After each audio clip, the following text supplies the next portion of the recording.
बिस्मिल्लाहिर्रहमानिर्रहीम। पॉजिटिव पाकिस्तान के साथ आज हमारे पास एक बहुत मुअज़्ज़िज़ मेहमान मौजूद हैं जिनका सोशल सर्कल, जिनकी एक्टिविटीज़ हमारे लिए हमेशा मोटिवेशन का सबब रही हैं और बहुत इंस्पायरिंग रही हैं। आज हमारे साथ मौजूद हैं हुमा तकवी। हुमा ना सिर्फ ये कि एक रिनाउंड इस्लामिक स्कॉलर हैं, बल्कि आप बहुत ही लीडिंग जॉब कर रही हैं, जो कि बहुत से लोगों के लिए बड़ा डिफरेंट है। हुमा, ये आपका एस्पेक्ट बहुत से लोगों को नहीं भी पता, मेरा ख्याल है कि she is running A travelling agency by the name of 110 travels, और ये CEO हैं उसकी, बड़े अरसे से चला रही हैं और बहुत कामयाब हैं उस सेगमेंट में भी। जिस तरह से ये हमारे लिए एक मिशल राह है एज अ इस्लामिक स्कॉलर, उसी तरीके से ये हमारे लिए एक बहुत अच्छी ट्रैवल गाइडर भी हैं। तो हुमा, आज हमने आपको जो बुलाया है, मेरे पास बहुत सारे बच्चों के क्वेश्चंस मौजूद थे जो हमारी यूथ है, और बहुत सारे ऐसे क्वेश्चंस जो शायद वो आपसे डायरेक्टली उनकी मुलाकात नहीं हो पाती और वो नहीं कर पाते, लेकिन उनकी ख्वाहिश, उनकी हसरतें हैं कि हाँ, हमें कोई ये हमारे इस्लामिक स्कॉलर्स में से कोई जवाब देगी। उसमें जो एक बहुत ज़्यादा ट्रेंड हम देखने में आ रहे हैं कि बच्चे जो हैं, लड़के लड़कियां दोनों, हमारे माशरे में एक माइंडसेट चेंज हुआ है यूथ का कि हमने शादी नहीं करनी, लेट मैरिजेस और फिर लेट बच्चे, और उसका ऑब्जेक्टिव वो ये देते हैं कि क्योंकि ये हमारा कैरियर ऑब्स्ट्रक्ट करते हैं। तो कैरियर ऑब्स्ट्रक्शन के लिहाज से आपका क्या ख्याल है कि ये माइंडसेट किस हद तक ठीक है? बिस्मिल्लाहिर्रहमानिर्रहीम। सबसे पहले आपका शुक्रिया जी कि आपने बुलाया, और ये बच्चों के क्वेश्चन करना भी मेरे लिए तो पॉजिटिव साइन है कि बच्चे कंसर्न हैं अपनी लाइफ से और बच्चे कंसर्न हैं अपने फ्यूचर से। बिल्कुल। और जैसे कि अभी आपने कहा कि शादी नहीं करना चाहते, मतलब इसके पीछे कुछ ना कुछ रीजंस हैं। अगर हम बच्चों से उन रीजंस के बारे में डिस्कस करें तो वो बहुत बेहतर है, लेकिन अगर हम ये देखें कि शादी की अहमियत क्या है, क्यों अल्लाह ताला ने इसको रखा है, तो अल्लाह ने कुरान में इसका तज़किरा किया, और बहुत से ऐसे हैप्पी मैरिड कपल्स जैसे जनाब मौला अली और जनाब फातिमा ज़हरा, और उससे पहले रसूल खुदा सल्लल्लाहु अलैहि वसल्लम और जनाब खदीजा सलामुल्लाह अलैहा, उनकी लाइफ हमारे लिए बेहतरीन उसका एक आमिल है। मतलब जनाब खदीजा सलामुल्लाह अलैहा तकरीबन 25 साल रसूल अल्लाह के साथ रहीं, जब तक उनका विसाल नहीं हुआ तब तक रसूल अल्लाह के साथ रहना हमारे लिए बहुत स्ट्रॉन्ग मैसेज देता है कि अगर मेंटालिटी एक हो और अगर एक दूसरे के साथ कोऑपरेट किया जाए तो बेहतरीन ज़िंदगी गुजरती है। और अगर हम कुरान से रुजू करें तो सूरह रूम में परवरदिगार आलम ने अपनी निशानियों के तौर पर शादी को रिकमेंड किया। सूरह रूम की आयत मुबारक आई थिंक 21 है, अगर बच्चों को टाइम मिले तो बेटा उसको रीड करो, उसमें देखो 21 में अल्लाह कहता है कि मैंने जो है तुम्हारे ज़ौज को खल्क किया। ज़ौज को खल्क किया का मतलब ये कि तुम्हारा पेयर और तुम्हारा कपल मैंने रखा है, लेकिन उसके बिहाइंड रीजंस क्या है जिसकी वजह से मैंने रखा है। रीजंस भी अल्लाह ही ने बयान किए हैं, कहा ताकि ले तस्कीन, ताकि तुम उससे तस्कीन हासिल करो। सही, ताकि उसका मतलब इस रिलेशन का ये है कि एक तस्कीन वाला रिलेशन, ना कि टॉक्सिक। बेसिकली बच्चों के जहन में एक तो कुछ इस तरह के रिलेशन उन्होंने अपनी फैमिली में एग्जाम्पल्स देखी होती हैं, कुछ ट्रॉमा सोसाइटी में देखा होता है कि अजीब सा माहौल है, एक शादी को एक कैद बंद, कोई बच्ची पढ़ रही है तो उसको एकदम से अब तुम कॉलेज नहीं जाओगी, अब तुम यूनिवर्सिटी नहीं जाओगी, अब तुमने बस शादी हो गई, बस तुम FA कर लो तो तुम्हारी शादी हो जाए। मतलब शादी को हम प्रिटेंड तो एक एंड ऑफ लाइफ कर देते हैं कि बस हमारे मतलब पेरेंट्स, बीइंग अ पेरेंट्स, मेरे दिमाग में शादी एक ऐसा है कि बस मेरी जान छूटे, तुम जाओ अपने घर, बस तुम अपने घर के हो जाओ, या तुम्हारी बीवी आएगी तो तुम्हें पता चलेगा। मतलब ये इस तरह के जुमले हैं कि जिस बच्चे की बेचारे की बीवी नहीं आई होगी वो सोचता पता नहीं क्या पता चलेगा। कुछ हम लोगों का भी है कि हमने शादी का जो एक्चुअल मकसद है, हमने कभी बामकसद शादी की तरफ नहीं सोचा, हमने कभी उस थॉट को बच्चे के दिमाग में नहीं डाला। आप ये देखें, मिसाल के तौर पे एजुकेशन का मकसद हमारे यहाँ क्या है कि एक अच्छी जॉब मिलना, बिल्कुल आपने बिल्कुल। बच्चे हाँ को हमेशा से यही कहा, मैं भी बीइंग अ मदर अपने बेटे को यही कहती हूँ, अरे अच्छी तरह पढ़ लो ताकि जॉब तो अच्छी मिले, जॉब तो अच्छी कहीं है। नौकरी नहीं मिलेगी अगर तुम पढ़ोगे नहीं। मतलब हम हाँ हमेशा नेगेटिवली उसको लेके, मतलब मैं तो उसको नेगेटिवली कहूँगी, बिल्कुल, नहीं नहीं बिल्कुल सही बात होगा, है, ये नहीं नेगेटिविटी। होगा। हाँ, हम इसी जुमले को पॉजिटिव साइन की तरफ भी तो लेके जा और सकते मतलब हैं हम ना। इल्म हासिल करने या अपनी उसको ग्रूमिंग में नहीं लेके जाते, हम जस्ट ये कहते हैं कि हाँ बस जॉब के लिए एक आपने जॉब जॉब टारगेट की हुई है। पर्पस बनाया हुआ कि बच्चा अगर मेरा डिग्री ले रहा है तो उसका हाँ मकसद ये है कि उसने नौकरी ही करनी है। छठे इमाम की हदीस है, इमाम जाफ़र सादिक अलैहिस्सलाम फरमाते हैं कि अपने बच्चे को तिजारत की रग़बत दो, ना कि उसको खिदमत गुजारी। दैट्स मीन उन्होंने क्लियर कट आपको कहा कि बिजनेस की तरफ बच्चों को बिजनेस माइंडसेट दीजिए, ना कि आप उनको जो है वो एक जॉब में एक एम्प्लॉयमेंट की तरफ आप उसको राग़िब करें। हमने कभी बच्चे को माइंडसेट बिजनेस के, हम उसको बल्कि अगर बच्चा को कहे कि मामा मैं ये करना चाहता हूँ, तो हम पीछे 100 उसके एक उसके लिए तैयार कर देते कि बेटे अगर ये हो गया तो क्या होगा, अच्छी खासी जॉब करो, सीधी सीधी सैलरी आए, तुम्हें पता है 3 लाख आ रही है, घर में बैठ के तुम कमाओगे, मतलब सुकून रहेगा। हम उसको जाने नहीं देते उस तरफ। तो शादी को भी हमने सेम लाइक दैट एक वो बनाया हुआ है, हमने शुरू से बच्चे को शादी की तरफ माइल ही नहीं, मतलब शादी एक बोझ, शादी इज द नाम ऑफ रिस्पॉन्सिबिलिटीज, कि आपके ऊपर रिस्पॉन्सिबिलिटीज आ जाएंगी, लड़का लड़की दोनों के ऊपर एक बोझ की तरह उनके ऊपर शादी का इम्प्रेशन दिया जाता है। जबकि अभी देखो आपने बड़ी अच्छी बात की है कि एक तो ये कि बीबी खदीजा की मिसाल, she is a working women, वो बहुत अच्छी बिजनेसमैन थी, बहुत मशहूर ताजिर थी वो अरब की, तो मलिकतुल अरब कहा जाता है उनको। तो ये हमारे पास एक बहुत अच्छी मिसाल है कि आप शादी के साथ साथ भी अपना बिजनेस और अपना सारा कैरियर लेके चल सकते हैं। कोई एंड ऑफ द लाइफ नहीं है, शादी द न्यू बिगनिंग। एक सपोर्टिव हैंड के साथ, एक आपके साथ सपोर्ट करने वाला शख्स हो, चाहे वो बीवी हो चाहे वो शौहर हो। अगर आप देखिए सूरह फुरकान को अगर कभी बच्चों की नज़र से गुजरे तो मैं बच्चों को बल्कि ये कहूँगी कि ये सूरह फुरकान की आयत मुबारिका 74, अगर आप इसको अपने नमाज का हिस्सा बनाएं, क़नूत में इसको पढ़ें, या अगर आप नमाज के बाद इसको पढ़ें दुआ में, तो ये रब्बना हब लना मिन अज़वाजिना व ज़ुर्रिय्यातिना क़ुर्रता अयुन वजअलना लिलमुत्तक़ीना इमामा। ये आयत अगर कभी आप देखिए तो इसमें अल्लाह क्या कह रहा है कि आप अल्लाह से दुआ कर रहे हैं कि ए अल्लाह, बेसिकली ज़ुर्रियत ना, आप बेहतरीन ज़ुर्रियत की दुआ कर रहे हैं कि अल्लाह मुझे बेहतरीन ज़ुर्रियत दे, नस्ल दे, और ये हज़रत इब्राहीम की दुआ है बेसिकली। लेकिन उससे पहले अल्लाह कह रहा है खाली ज़ुर्रियत नहीं मिलेगी जब तक आप रब्बना हब लना मिन अज़वाजिना स्टार्ट से नहीं करें।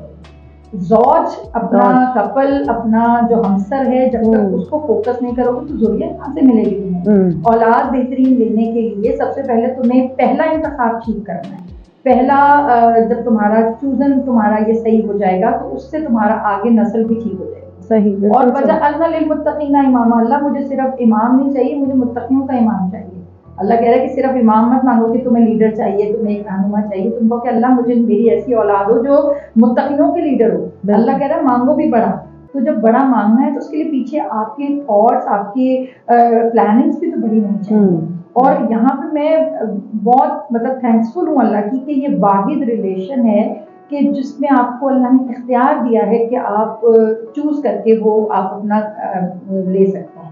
वरना अम्मा अब्बा चूज करने का आपको अल्लाह ने इख्तियार नहीं दिया। आप अगर अम्मा अब्बा पसंद भी नहीं है या आपको लगता है कि ये भाई होने चाहिए थे, तो ये बेटे कुछ भी नहीं हो सकता तुम्हारा। अब यही अम्मा है, यही अब्बा, यही अब्बा, यही भाई है, यही बहन है, तो ये गुजारा करो। आपके सारे रिलेशन जो हैं ये आप अल्लाह अपनी मर्जी से आपको देता है कि माँ ये है, बाप ये है, चचा ये है, नानी, दादा, बहन, भाई, ये सब आपके खुदा ने डिसाइड किए हैं। मगर एक वाहिद रिलेशन हस्बैंड एंड वाइफ का है जिसमें अल्लाह ने आपको पूरी स्पेस दी हुई है कि तुम अपनी मर्जी से चूज करो, अपने मेंटालिटी के मुताबिक लो, अपने प्रोफेशन के मुताबिक लो, जिस तरह की तुम्हारी टर्म्स एंड कंडीशंस हैं उसको आपस में डिस्कस करके लो। तो जब इतना खुला मैदान अल्लाह ने दिया हुआ है तो मुझे नहीं समझता कि आपको प्ले करते हुए डरना चाहिए। असल बात ये है कि उमा अल्लाह ने तो मैदान दे दिया है, हमारे जो माशरा है वो नहीं मैदान देता। अब बहुत कम मतलब घरों में या हमारे इर्द-गिर्द चलो कुछ हैं क्लास इस तरह की जिनमें लड़की से पूछा जाता है, अदरवाइज़ तो यही तो डायलेमा है ना कि पूछे बगैर बाज़ दफ़ा तो लड़के की भी कर दी जाती है, लड़की की तो तकरीबन 90% यही हो रहा है हमारे माशरे में कि जी बस ये तुम्हें क्या पता, यही बेहतर है तुम्हारे लिए, हम जो जानते हैं वो तुम नहीं जानती, जो हमारा तजर्बा है उससे सीखो और जो हमने चूज़ किया वो तुम्हारे लिए बेस्ट है। मतलब अब देखें पेरेंट्स के लिहाज से ना बच्चे भी ये सोचते हैं कि पेरेंट्स हमारे लिए कभी बुरा नहीं कर सकते। तो एट टाइम्स लड़के लड़कियां यही सोचते हैं कि जाहिर है कि अगर माँ बाप कर रहे हैं तो फिर ठीक ही होगा, और एनी हाउ मतलब वो आगे रिलेशनशिप चले ना चले। अब जो अरेंज मैरिजेस होती हैं उसमें फिर यही होता है कि they are blaming on their parents कि आपने चूज किया था या मेरा नहीं निभाया जा रहा मुझसे। तो मतलब ये एक हमारे पूरे माशरे का माइंडसेट चेंज होने वाला है ना। हमारे बड़ों को भी ये माइंडसेट थोड़ा चेंज करना चाहिए कि अगर इस्लाम ने इतनी अच्छी ऑप्शंस हमें दी हैं तो हम उन ऑप्शंस को अपने बच्चों को दें। देखें, बात पता क्या है, मैं बार बार यही बात कर रही हूँ कि शादी बेसिकली अल्लाह की तरफ से एक नेमत है, एक नया आसमान है जिसपे आप खुलकर फ्लाई कर सकते हैं। सही। आप उसको कैद क्यों समझ रहे हैं? देखिए, पेरेंट्स बहुत सी बाउंड्रीज लगाई होती है जो शादी के बाद वो भी खुल जाती हैं। अगर आपका कंपेनियन आपके साथ कंपैटिबल है तो उसमें आपको स्पेस ज़्यादा मिल जाती है। अब एक बात जो भी आप कर रही हैं कि जब इस्लाम ने इजाज़त दी तो वालिदैन, देखिए जो बच्चा वालिदैन को छोड़ रहा है ना, तो ये उसकी अताअत गुजारी है। हाँ, ये तो और अल्लाह उसको उसका भी अजर देगा कि उसने वालिदैन की अताअत की है। लेकिन देखिए, मुझे पता है कि मेरी बेटी कैसी है, मुझे पता है मेरा बेटा कैसा है, मुझे पता है कि मेरे बच्चे को हिजाबी खातून पसंद है, मुझे पता है मेरा बच्चा जो है वो चाहता है कि उसकी बीवी भी नमाज की परहेजगार, स्कार्फ पहनती हो, पर्दा करती हो। अब उसके लिए मैं एक ऐसी लड़की का इंतखाब करूँ कि जी जो कि बहुत मॉड स्पॉट हो, बहुत सोशल हो, और मुझे पता हो कि मेरा बच्चा इसके साथ एडजस्ट नहीं कर रहा, तो मैं क्यों कर रही हूँ? हाँ, बिल्कुल बिल्कुल, आपका विजन सही होना चाहिए पेरेंट्स का। आपको पता है कि मेरे घर में मेरे बच्चे की सोच ये है, तो वालिदैन अगर खुद भी कर रहे हैं, देखिए मैं वालिदैन की मर्जी से शादी करने की कोई अगेंस्ट नहीं हो रही है। मैं कह रही हूँ कि आज के दौर में अगर कोई बच्चा पेरेंट्स की मर्जी से शादी करे, दोनों हाथों से सलाम है उसको। सही। इतने खुले माहौल में आपके ऊपर छोड़ है तो फिर वालिदैन को भी ज्यादती नहीं करनी चाहिए। बिल्कुल। अब हमारे साथ बहुत सी बच्चियां ऐसी हैं जो मुसलसल स्कार्फ पहनती हैं, मुसलसल पर्दा करती हैं, और उसके बाद जब उनका रिश्ता आता है तो कोई मॉड डॉक्टर इंजीनियर आ जाता है तो अम्मा ही कह रही है बेटे स्कार्फ उतार के जाना, बेटे नहीं, अब उसके लिए कितना जबर है, मत जाना तुम। क्यों पहन के ना जाए? जब उसका माइंडसेट ये है, जब उसका लाइफस्टाइल ये है, उसने मेहनत से खुद को ग्रूम किया। वो भी उस यूनिवर्सिटी में पढ़ी है जहाँ बच्चे डाउन शोल्डर शर्ट्स पहन के जा रहे होते हैं। वहां पे अगर आपकी बेटी हिजाब करके जा रही है, स्कार्फ लेके जा रही है, चादर ओढ़ के जा रही है, तो ये आपके लिए नेमत है। और उसके बाद आप एक शादी करने के लिए आप उस बच्ची से कह रही हैं कि बेटे तुम आँख बाल खोल कर और तुम स्कार्फ उतार कर आना, जब आपको पता है मेरी बेटी ऐसी है, तो आप उस पर क्यों जरूरत है? और इसके अगेन मतलब वाइस वर्सा भी कि जो बच्चियां नहीं करती हैं, अगर कोई ऐसा माँ बाप को अच्छा रिश्ता लग रहा है तो कहीं नहीं, आज तो तुम्हारे ससुराल वाले आ रहे, ये कपड़े तो तुम उनके सामने नहीं पहन सकती। अब वो बच्ची नहीं दुपट्टा कैरी करी या एनी हाउ ठीक है माशरे के मुताबिक वो नहीं उसको इजी वो फील करी, लेकिन उसमें भी पेरेंट्स ये कहते हैं नहीं नहीं अब फैमिली में तो ये नहीं हो। देखिए, यही बात जो हो रही है कि शादी बेसिकली इखलास का रिलेशन है। मैं ऐसी हूँ और मैं ऐसी ही रहूंगी, और मेरे लिए भी कोई ऐसा ही होना चाहिए जो मुझे ऐसे एक्सेप्ट करे। सही, बिल्कुल। जुए शेर लाना तो नहीं है। अब पूरा मतलब अगर बच्चे बहुत लिबरल हैं तो बच्चे बहुत इस्लामी, दोनों तरह के मिल रहे हैं, तो जब दोनों तरह के हैं तो आप बच्चे को बिठाएं, सिटिंग करवाएं, आपस में उनके जो तहफ़्फ़ुज़ात हैं, जो क्वेश्चंस हैं, जो उसके फ्यूचर प्लान्स हैं, एक सिटिंग में नहीं हो रहा आप दूसरी सिटिंग करवाएं, दूसरी नहीं हो रही आप तीसरी करवाएं। अगर आपको लग रहा है कि सब चीज़ें मेरे मुताबिक हैं तो बच्चा और बच्ची को तो बिठाएं। आप तो यहाँ तो ये होता है कि मामू को तो बहुत पसंद आ गया, चचा तो फरेबता ही हो गए, लड़का देखते हैं, और अपनी तो पैसे ही रख के आ गए। अब बताओ क्या करना, अब तो बताओ का क्या मतलब, फिर क्या रह गया? ऐसा ही है। इसमें बेहतरीन तरीका ये है कि आप अपने बच्चों को पूछें, अगर आपने ये बिल्कुल बैलेंस करके बहुत ज्यादा सख्त है तो आप बच्चों से पूछ लेंगे कि मैं तुम्हारे लिए ढूंढ रही हूँ, अगर तुमने मुझ पर छोड़ा है तो तुम मुझे बताओ कि तुम्हें कंपेनियन कैसा चाहिए। और जब आपको समझ आया कि ये मेरी फैमिली की बच्ची है, ये मुझे मैच करती है, तो उसको बच्चे के साथ बिठा दें। सही। बच्चे से कहें बेटी बेटे बैठे हैं, बेटी के साथ बिठाएं, आपकी बेटी है आप अपनी बेटी को बिठाएं। मतलब आपके बच्चे अब बेवकूफ़ नहीं हैं। आपके बच्चों को अच्छे बुरे की, हलाल और हराम की तमीज़ है, और अगर आपको अपनी तरबियत पे इतना ट्रस्ट नहीं तो फिर क्या पाला आपने? मुझे इस बात पे बहुत बोलते हैं नहीं अकेले नहीं, क्यों नहीं अकेले बिठाएंगे? मुझे आप कहें कि बिठा दो अकेली बेटी को, मैं बिठा दूंगी, बस में मुझे तो डर नहीं है, मुझे पता है कि मैं बिठा सकती हूँ। ये यहाँ पे यही बात आ गई कि अभी जो यूथ हमारी एक और भी कि हमें मतलब बहुत ज़्यादा मुश्किल हो रही है लड़कों को भी और लड़कियों को भी कि बाहर जो यूनिवर्सिटीज़ का माहौल है इतना ओपन माहौल है कि अपने आप को कैसे बचा के चलें। कि आप नहीं भी चाह रहे तो आपको बहुत से लोग अप्रोच कर रहे हैं, लड़कियां लड़कों को कर रही हैं। अब वो आपकी बात आ जाती है कि आपका एक अपना फैमिली बैकग्राउंड है, आपको पता है कि मैंने बच्चों की भी वही तरबियत ऐसी है, शुक्र अल्हम्दुलिल्लाह हमारे घरानों में, कि बच्चों को पता है कि हमने ये चीज़ें तो देखनी है अपने कंपेनियन में। But if they don't find, और आप उनको मतलब ये नामहरम यूनिवर्सिटियों में इकट्ठे बैठना, आपकी एफिलिएशंस डेवलप हो जाती हैं, तो फिर वो उस चीज़ को किस तरह से लेके चलें? देखिए, जब आपको पता है ना, देखिए एक बेटा है, उसको पता है कि मेरा मकसद क्या है। अभी मैंने सबसे पहले जो हमने क्वेश्चन के मैंने बात की थी, बामकसद शादी। हमारे यहाँ मकसद तो है ही नहीं शादी के पीछे। हमने कभी बच्चे, जैसे अभी मैं वही बात हमारी बीच में रह गई थी और बातों में निकल गई कि हमने कभी बच्चे को थॉट नहीं दी कि वो शादी क्यों कर रहा है।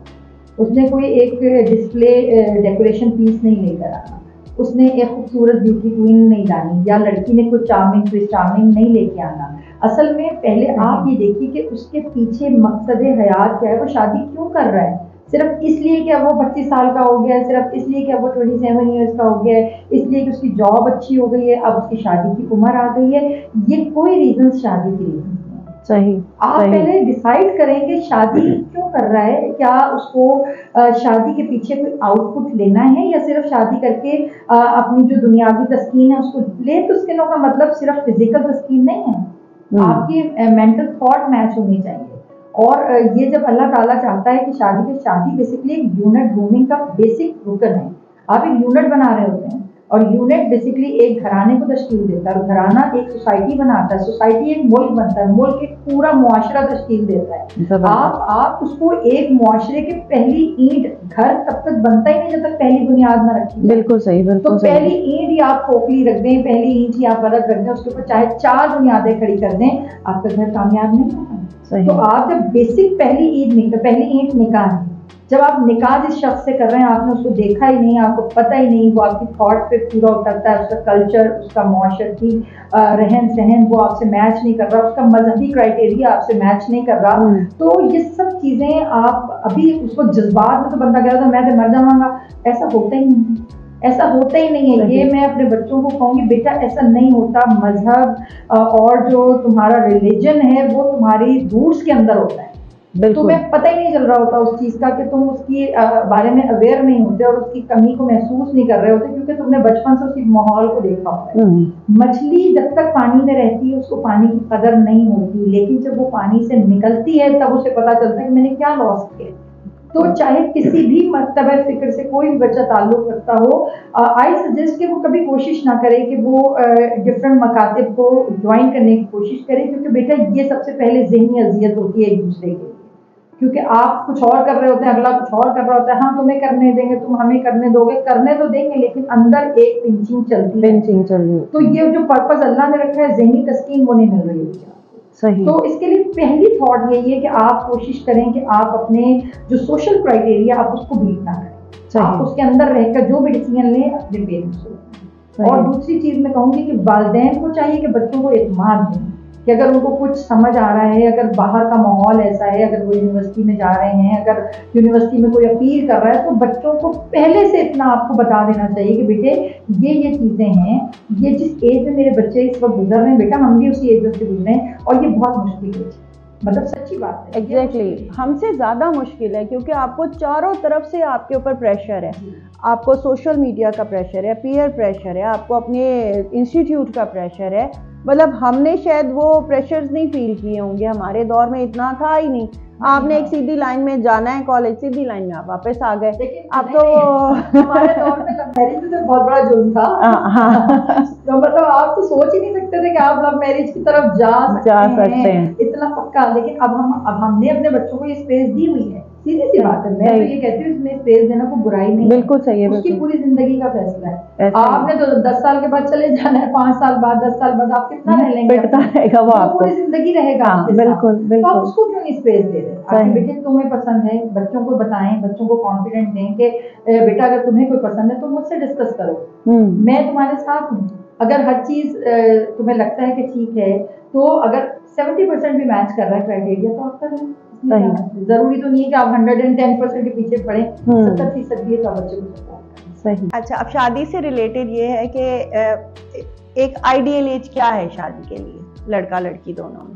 देखिए, ये बहुत इम्पॉर्टेंट हमारे उसमें है कि इस्लाम जो है शादी के बारे में सबसे बड़ी एक हदीस मुबारका है कि अगर कोई ऑन द टाइम शादी कर लेता है तो वो अपना आधा ईमान, अपना आधा दीन बचा लेता है और अपनी तहारत को सिक्योर कर लेता है। और उसके बाद एक उसी हदीस मुबारका का दूसरा पार्ट है कि शैतान 3 मौक़ों पर अपनी शिकस्त का ऐलान करता है कि मैं शिकस्त खोरदा हूँ। उसमें एक तो जवान का मुसल्ले पे आना, कि जब नौजवान नमाज के लिए होता है तो शैतान कहता है मैं शिकस्त खा गया। लेकिन उसमें एक जो मेन इंपॉर्टेंट चीज़ है वो ये है कि जब कोई अर्ली एज में निकाह कर लेता है, पेरेंट्स जो हैं वो बच्चों की शादियां कर देते हैं। देखिए, बेसिकली शादी जो है वो एक ज़रूरत भी है, अगर आप उसको बाकी रूहानियत से और उस तरह हटाएं, एक आपकी फिजिकल नीड में भी नीड है शादी, ठीक है। अब मुझे अगर प्यास लग रही है तो मैंने तो पानी पीना ही पीना है, मुझे प्यास लगी है, मैंने पीना है। अब अगर मुझे साफ पानी नहीं मिलेगा तो मुझे कहीं से गंदा मिलेगा, मैं गंदा भी पीऊंगी। तो आप बीइंग अ पेरेंट्स, हम कैसे आंखें बंद कर सकते हैं कि मेरा बच्चा बड़ा हो रहा है और मेरी बेटी बड़ी हो रही है और उसकी वो नीड्स नहीं है, तो आप ये तो नहीं सोच सकते। और आप ये भी मत सोचेंगे अगर आपने वो नीड पूरी नहीं की तो वो पूरी नहीं हो रही होगी। आप नहीं करेंगे तो कहीं ना कहीं से तो पूरी हो रही होगी। चाहे अब आप वो बच्चे बेहतर जानते हैं कि उसके क्या तरीके हैं, हमें वो तरीके नहीं पता जो आज हमारे बच्चों को पता है। तो जब एक पॉजिटिव, एक इस्लाम ने आपके लिए एक हलाल रास्ता रखा हुआ सीधा शादी का, तो आप ये देखें कि जब आपका बच्चा, डिस्कस करें बच्चों से, जब उनको जरूरत है आप कर दें शादी, आप करें शादी के लिए। आप बच्चे से पूछें कि बेटा जब तुम्हें लगे कि मुझे अख्त के रिलेशन में बनना है तो आप उसको कर दें। अब आप ये ना कहें वो मैच्योर नहीं है, अभी तो छोटा है, अभी तो ये किसको मैच्योर कहते हैं? वहाँ पे वो ही आ गई कि अच्छा चलें, ये तो फिजियोलॉजिकल नीड हम पूरी कर दें, तो फाइनेंशियल नीड, अब लड़कियों की एक्सपेक्टेशंस इतनी हैं, लड़के खुद कहते हैं नहीं जी अभी तो हम ये नहीं प्रोवाइड कर सकते, ये नहीं प्रोवाइड कर सकते, तो अभी हम शादी नहीं कर सकते। यही तो मतलब आ जाता है ना फिर उस वक्त सवाल कि फॉर एग्जांपल आप कह रहे हो कि 18 साल में, 20 साल में एक बच्चा जो है वो बालिग हो गया, उसकी नीड्स हैं, तो फिर वो हमारा ये माइंडसेट भी तो बहुत ज्यादा ही बनता जा रहा है ना, ऊपर से ऊपर, ऊपर से ऊपर। अब इस तरह का फंक्शन हो, इस तरह का हो, बाद में भी प्रेशर्स हैं कि नहीं ये चीजें होंगी तो शादी होगी वरना नहीं होगी। देखिए, मैं यही बात कर रही हूँ कि पहले आप ये देखें कि आप वाकई इस्लाम में हैं या सिर्फ कलमे की हद तक इस्लाम ये भी तो है ना। अभी तो हम अपनी जिंदगियों को अगर देखें तो हमारी जिंदगी में इस्लाम है कहाँ।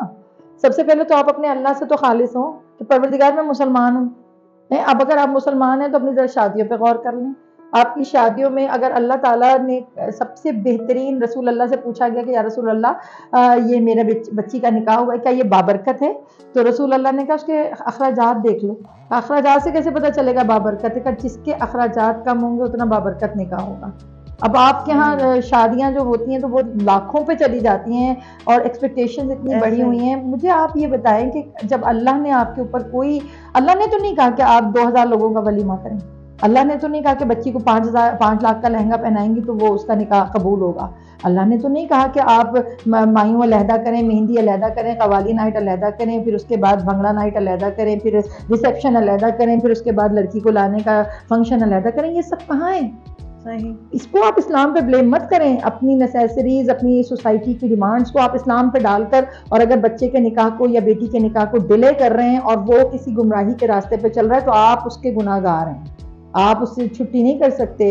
तो आप जो ये फाइनेंस की बात करें, हाँ एक बात मैं ज़रूर करूँगी कि अल्लाह का वादा है जब आप निकाह करते हैं तो परवरदिगार कहते हैं कि रिस्क के डर से गुमराही के रास्ते पे मत चलो। अगर तुम्हें ये डर है कि तुम्हारी रोटी रोजी पूरी नहीं होगी तो तुम राज़िक नहीं हो, राज़िक मैं हूँ। और मौला अली ने तो वेरी क्लियर कट कहा था कि जो काम अल्लाह का है, जब तुम अल्लाह के कामों में पढ़ोगे तो तुम परेशान होगे। तो सहाबी ने पूछा था, या अली हम कौन से अल्लाह के कामों में पढ़ते हैं? तो उन्होंने कहा था बंदगी तुम्हारा काम है, राज़िक वो है। बंदगी तुम मत छोड़ो, रिस्क वो नहीं छोड़ेगा। आप रिस्क की तलाश में बंदगी छोड़ देते हैं। हमारी आधी नमाजें इसी चक्कर में कज़ा हो जाती है कि मैं ऑफिस का काम कर रही थी तो मैं ऑफिस में थी तो मैं लेट हो गई तो मेरा क्लाइंट बैठा था। वो ये सब तो रिस्क के चक्कर है, राज़िक तो वो है। आप उसी रिस्क के चक्कर से उठ के अगर 2 रकअत नमाज पढ़ के उसकी बंदगी का इजहार कर लें तो वो भी रिस्क में कमी नहीं छोड़ता। और निकाह के लिए तो अल्लाह ने वादा किया है कि तुम जब एक पॉजिटिव रास्ते पे चलते हो तो ये मेरा वादा है कि तुम्हारे रिस्क में कमी नहीं होगी। और अल्लाह रिस्क मल्टीप्लाई करता है। जो आई होती है आपके घर में, या आपकी बेटी जिस घर में गई होती है, तो अल्लाह आपकी बेटी का रिस्क भी तो उस घर में भेज रहा होता है, उसे भूखा तो पैदा नहीं किया। या जब आपके घर किसी की बेटी आ रही है, तो कभी कभी तवक्कल इलाहिया आप करें, दूसरा अपनी शादियों को सादा करें, तीसरा डिमांड्स को कम करें। ये सब चीजें मैंने और आपने ही करनी है, ये एग्जाम्पल्स मैंने सेट करने हैं, ये किसी और ने नहीं करने। हम सारा मुद्दा खुदा पे डाल देते, अल्लाह ने तो ये कह दिया तो आगे क्या होगा। तो अल्लाह ने आगे भी तो सारे रास्ते आसान ही रखे, मुश्किलात मेरी और आपकी पैदा की हुई हैं। ऐसा ही है, मतलब वही आपके चलो अगर हम इसको भी छोड़े ना, बच्चों के लिए एक और आप गाइडलाइन दें कि फंक्शंस भी चलो हमने कर लिए, सादगी से फंक्शन कर लिए, लेकिन एक लड़का है वो ये परेशान है कि भाई मंथली एक्सपेंसेस ही मैं कैसे बियर करूँगा, अभी मेरी जॉब है ही नहीं, लेकिन ये है कि मैं शादी करना चाह रहा हूँ, या लड़की है और पेरेंट्स हैं वो करना चाह रहे हैं, तो फिर वो मंथली एक्सपेंसेस में भी आपका एक होना चाहिए ना कि हाँ तकवा और परहेजगारी, कि आप अपनी नीड्स को थोड़ा सा, मेरे ख्याल है इस लिहाज से माइंडसेट एक चेंज होना चाहिए, अवेयरनेस आनी चाहिए। देखिए जब एक बच्चे को पता है कि अभी मैं फाइनेंशियली स्ट्रांग नहीं हूँ, ठीक है, और जो लड़की के पेरेंट्स हैं या लड़की, इवन लड़की को पता होना चाहिए कि मेरा शौहर इस फेज पे गुजर रहा है। अब एक बच्चा यूनिवर्सिटी में पढ़ रहा है, अब उसके पेरेंट्स अगर, या वो खुद चाहता है कि मेरी शादी हो जाए, लड़की यूनिवर्सिटी ही की है, अगर उसको पता है कि हम दोनों शादी कर रहे हैं, तो दोनों को पता भी होना चाहिए कि फिर हमारा जो लिविंग एरिया है वो ये है, हमने इसके अंदर रहना है। उसमें मैं पेरेंट्स से भी कहूंगी कि अगर आप बच्चे की एजुकेशन के दौरान शादी कर रहे हैं तो उसको फाइनेंशियली सपोर्ट भी करें, क्योंकि उसमें पेरेंट्स जो हैं अगर वो हेल्प आउट करते हैं, हालांकि ये शरई उन पर इस तरह वाजिब नहीं है करना, लेकिन क्योंकि जाहिर है हमारा सोशल क्राइटेरिया ही ऐसा है कि इतनी जल्दी बच्चा जो है स्टेब्लिश ही नहीं होता हमारे यहाँ। मतलब वही मैं अक्सर मजाक में कहती हूँ कि जब मुझे कोई कॉल करता है कि एक लड़की दिखाइए डॉक्टर हो लेकिन 22 साल की हो, मैं बाकी 6 क्लासें ऊपर से पढ़ ऐसा तो हमने हर चीज को एक स्टैंडर्डाइज किया हुआ है कि लड़का हो तो ऐसा हो, लड़की हो तो ऐसी हो। तो कुछ हाँ कबूल सूरत लोगों पे भी नजर डाल लें, कुछ मीडियोकल्स पे भी नजर डालें, और अपनी जो डिमांडें हैं उसको कम करें। और ये लड़का लड़की आपस में म्यूचुअल अंडरस्टैंडिंग के साथ कर सकते हैं कि हम सिंपल शादी की तरफ जाएंगे। हम आजकल तो ट्रेंड चल रहा है अम्मा की शादी का लहंगा पहनने का, तो हम वो पहन लेंगे। मतलब अगर कोई मॉडल पहन ले तो वो ट्रेंड बन जाता है, अगर कोई गरीब की बच्ची पहन ले तो हाई उसने तो कपड़े गलत पहने हुए, क्या अम्मा का लहंगा पहन के बैठी हुई थी। तो लोगों को छोड़ दें, आप अपने आप को देखें, क्योंकि आप खुदा को जवाब दें, लोगों को जवाब दें नहीं है। सही, आपके पास कुछ नहीं होगा, आपको कोई नहीं पूछेगा, आपका सब कुछ होगा, सब आपको पूछेंगे। असल में ना हमने हमारे माशरे में ना यहाँ पे बहुत एक अलग अलग दुनिया बन गई है। एक हमारा और बच्चों के लिए भी है कि शायद मजहब बिल्कुल एक अलग एंटिटी है, और दुनिया, सोशल मीडिया और हमारा माशरा एक बिल्कुल एक अलग एंटिटी है। उन दोनों को पैरेलल लेके हम कैसे चल सकते हैं कि हम बैलेंस नहीं करना आ रहा बच्चों। मुझे आप देखें, अल्लाह जब कह रहा है कि इस्लाम दीन फितरत है, नेचर के मुताबिक अल्लाह ने क्रिएट किया है, अल्लाह ने मुझे बनाया तो अल्लाह को पता है कि मुझे किस माहौल में रखना है, समझ रहे हैं। अब आप अगर एक परिंदा भी लाते हैं तो उस परिंदे को रखने से पहले आप उसका माहौल वैसे ही क्रिएट करते हैं। अब अगर बर्फानी रीछ ला के आप यहाँ गर्मी में तो नहीं छोड़ेंगे, आप पहले उसके एसी वेसी का माहौल लगाएंगे। आपको पता है कि उस जानवर ने यहाँ रहना, अल्लाह को नहीं पता। बिल्कुल सही। अल्लाह ने जो चीजें आपके साथ रखी हैं वो सब आपकी नेचर के मुताबिक हैं, आप फितरत से हट रहे हैं। एक छोटा बच्चा, उसकी भूख का टाइम सुबह 5 बजे ही है। आप उसको देखें कि जब वो पहली कॉल करता है वो नमाज के साथ उठता है, जो फीडिंग पे होता है छोटा बच्चा, उसकी माँ उसको थपक थपक के सुलाती, नहीं अभी सो जा, अभी कौन सा टाइम है, अभी तो 9 बजे उठना। उसके बाद रात को वो बच्चा इशा के बाद ही उसको नींद आने लगती है, अम्मा दादी को दे देती है इसको सोने ना दीजिएगा, फिर ये सारी रात जो है वो ये जागेगा, सुबह 5 बजे उठ जाता है। तो अगर आप देखें तो सुबह 5 बजे और जल्दी सोना यही तो फितरत थी, आपने नेचर चेंज की। तो इसी तरह जब आप दीन को, अब आप सारी रात, अल्लाह ने रात सोने के लिए बनाई है, दिन जागने के लिए बनाया है, अर्निंग के लिए बनाया है, रीडिंग के लिए बनाया है। अब हम सारी रात जागते हैं, हम सारा दिन कोशिश करते हैं कि हम सो जाएं, तो ये नेचर के अगेंस्ट चल रहे हैं। आप डॉक्टर हैं, आपको भी पता है कि इससे फिजिकल आपकी कितनी चीजें जो हैं वो हार्मफुल है आपके लिए, रात का जागना, लेकिन हम वो कर रहे हैं। तो जब हम अपने आप को एडजस्ट कर लेते हैं गैर फितरी चीजों में, तो फिर हमें इस्लाम जो है वो गैर फितरी लगने लगता है। ये चीज बहुत ज्यादा आजकल बच्चे कह रहे हैं कि नहीं जी, क्योंकि बाहर का इन्फ्लुएंस आ रहा है बहुत ज्यादा जी, आपका सारा सोशल मीडिया तो यही बात आपके ऊपर इम्पोज कर रहा है कि आप तो जैसे बहुत कोई बैकवर्ड मजहब कहलाना शुरू हो गया। जी जी। हालांकि इस्लाम में क्या बैकवर्ड है, आप मुझे बताएं। शादी में इजाज़त है, बच्चे से पूछने की इजाज़त है, बेटी से इजाज़त है, पसंद करने की इजाज़त है, और अगर आपको फिजिकल नीड्स है तो क्लियर कट अपने पेरेंट्स को बताएं, अल्लाह ने उसकी इजाज़त दी है। अब अगर मैं अम्मा सख्त हूँ कि मैं मेरे बच्चे की मजाल ही मेरे सामने बोलने की नहीं, तो उसमें अल्लाह का क्या कसूर है? इसमें आप दीन को क्यों ब्लेम कर रहे हैं? मेरे अंदर वही एक ऑर्थोडॉक्स माशरा जो आज से 20 साल पहले 25 साल पहले था, मैं अभी तक उसी में फंसी पड़ी जिसमें मैंने अपना बचपन गुजारा है। मैं वही फ्रस्ट्रेशन अपने बच्चे पे निकालना चाहती हूँ जो मेरे जमाने में थी, मैं क्यों करना चाहती हूँ। मौला अली का फरमान है कि अपने बच्चे को अपने दौर के मुताबिक मत पालो, वो तुम्हारे दौर के लिए पैदा नहीं हुए, वो जिस दौर के लिए पैदा हुए उनको उसी तरह पालो। तो मुझे ये क्यों नहीं समझ आ रहा। अब अगर मैं कोई गलती कर रही हूँ, उसका मतलब खुदा गलत है। अगर मैंने अपने घर का माहौल गलत दिया हुआ है तो इसका मतलब अल्लाह की तरबियत, अल्लाह का माहौल गलत है। हम खुदा को ब्लेम नहीं कर सकते इसके लिए, हमें खुद को चेंज करना है बेसिकली। सही सही, बड़ी अच्छी डिस्कशन हमारी चल रही है। अब लास्ट एक बात जहन में आ रही है कि एक जॉइंट फैमिली सिस्टम, ये भी दोनों, क्योंकि मैं आज डिस्कस कर रही हूँ लड़का लड़की दोनों के लिहाज से। तो अब लड़की आती है शादी करके, तो लड़के के ऊपर भी, ये बहुत सारी औरतें नहीं समझती कि आपके हस्बैंड के ऊपर भी उतना ही प्रेशर होता है कि वो किस तरह से बैलेंस करेगा अपनी फैमिली को और अपनी वाइफ को। तो क्या जॉइंट फैमिली सिस्टम हमारे इस्लाम में है? इसके ऊपर थोड़ा सा रोशनी डालें कि किस तरह से हम इसको लेके चल सकते हैं। मतलब अब देखो जॉइंट फैमिली सिस्टम में फॉर एग्जांपल आपके नामहरम घर में ही मौजूद हैं, आपके ब्रदर इन लॉ हैं बड़े, आपके जेठ हैं, आपके नंदोई हैं जो फ्रीली आ रहे हैं, जा रहे हैं, रह रहे हैं। और उसके अलावा फिर यही है कि आपके ऊपर बहुत सारी नजरें, कैसे मूव कर रहा है कपल, कैसे जा रहा है, आपकी वो बॉन्डिंग डेवलप नहीं हो पाती। एक स्ट्रॉन्ग रिलेशनशिप जो शुरू में डेवलप होना चाहिए मियाँ बीवी का, कि हाँ एक दूसरे का एक अफेक्शन आई है, आपको एक दूसरे के साथ वो आपकी वाली बात है, दोनों तरह से तस्कीन मिल रही है, मेंटल भी फिजियोलॉजिकल भी। लेकिन हमारा जॉइंट फैमिली सिस्टम ये बड़ा मुश्किल हो जाता है इसको बैलेंस करके। देखिए ये मोहब्बत जो निकाह में अल्लाह ताला डालता है ना, ये अल्लाह कहता है ये मेरी तरफ से सलामी है। अल्लाह कहता है कि मैं उसके अंदर मवद्दत व रहमा, मैं इस रिश्ते के अंदर मवद्दत भी डालता हूँ और रहमत भी डालता हूँ, रहम भी डालता हूँ एक दूसरे के दिल में, मोहब्बत भी डालता हूँ। मोहब्बत भी नहीं, मवद्दत, मोहब्बत का एक्सट्रीम लेवल अल्लाह चाहता है मियाँ बीवी के दरमियान।